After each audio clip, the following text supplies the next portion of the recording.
how much time of a VSA project do you spend making reports? We've asked that to many customers. We found, from our experience, roughly 25% of the time was creating reports with that initial run, that first time we run the model and create our first report. Then we started thinking, hey, we got to make this faster. I don't know if we can make the modeling any faster, but maybe we can attack that 25% time. So what we did was we created a tool that helps saves the reporting time.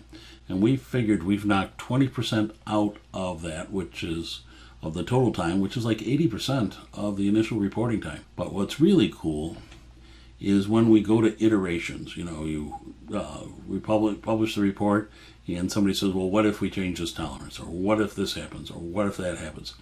And you have to re-report. We found that we really knock the time down and the reporting becomes a very minimal amount of time. So here I happen to have a VSA model, and I got a couple of measurements showing on screen, but I actually have a bunch in here. There's like 21 of them in here. And the way we've traditionally done this in the past is with reports. We show them all here, and you can actually see all the individual statistic reports and the histogram and the design of experience, the HLM reports that show the contributors. And what we do is we're going to save this to a file, and we're going to save graphics. And I'm going to get rid of some of these other reports because we're just going with the basics here. And what we do is we create a folder, and in this case I'm just going to call it graphics because we're going to dump a bunch of graphics. And jump into that folder, give this a name, and I'm just going to call it demo.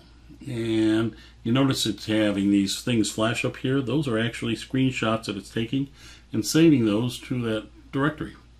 So if I open up that directory, what you see here is the results of that. And if I hit this HTML page, what it does is it creates a set of hyperlinks, and then it has all those reports documented there. So those screens that I saw in the reporting, the software, I'm actually seeing basically bitmaps, or I shouldn't say bitmaps, but picture formats of those, and I can read through them. This is great. Problem is, there's no graphics of the parts. I'm not sure what those individual features are.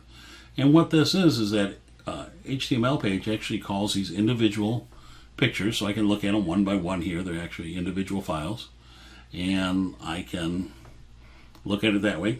That's great, but unless I have a secret decoder ring, I don't know what this measurement is, or what it belongs to, or what it attaches to.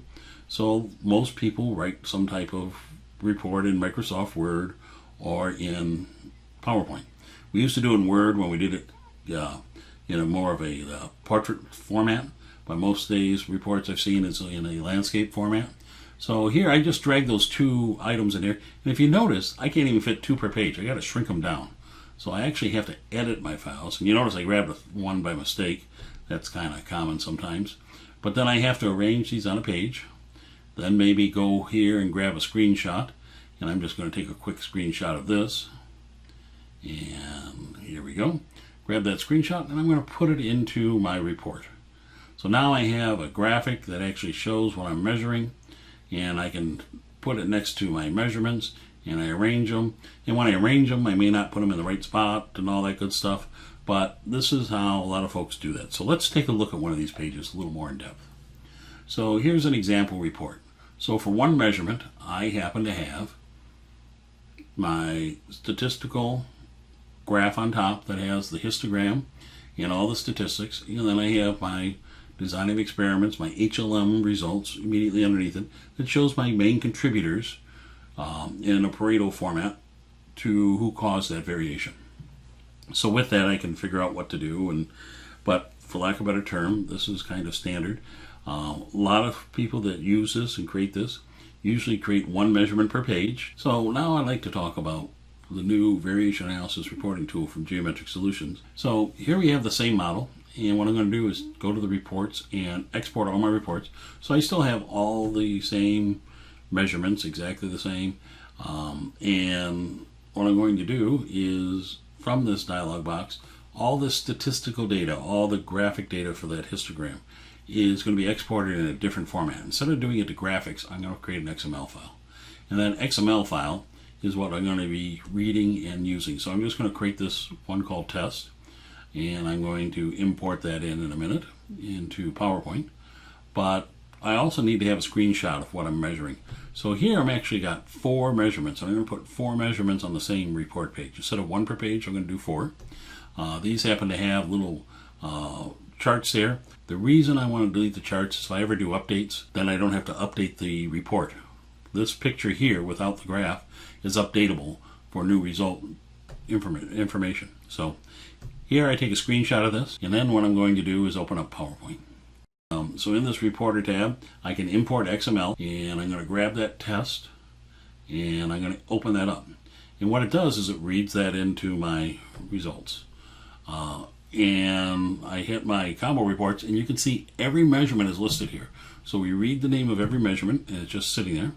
But before I do that, what I want to do is paste my picture in there. So here I got these 4 reports, or 4 measurements, and what I want to do is report all 4 of them in one thing. So I'm going to grab the first one, the cable length, off the chart and drag it. And you notice this grid of 3 by 3 shows up. I'm going to drag this to this corner, and it will repeatedly be in the same spot every time.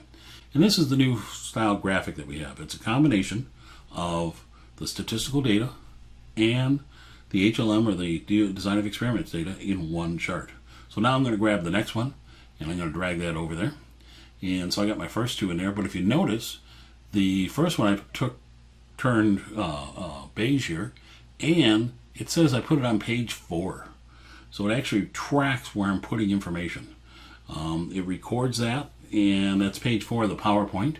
And now what I want to do is grab these other 2. So I grab those, drag them into place, and you can see it's pretty quick and simple. It's very repeatable.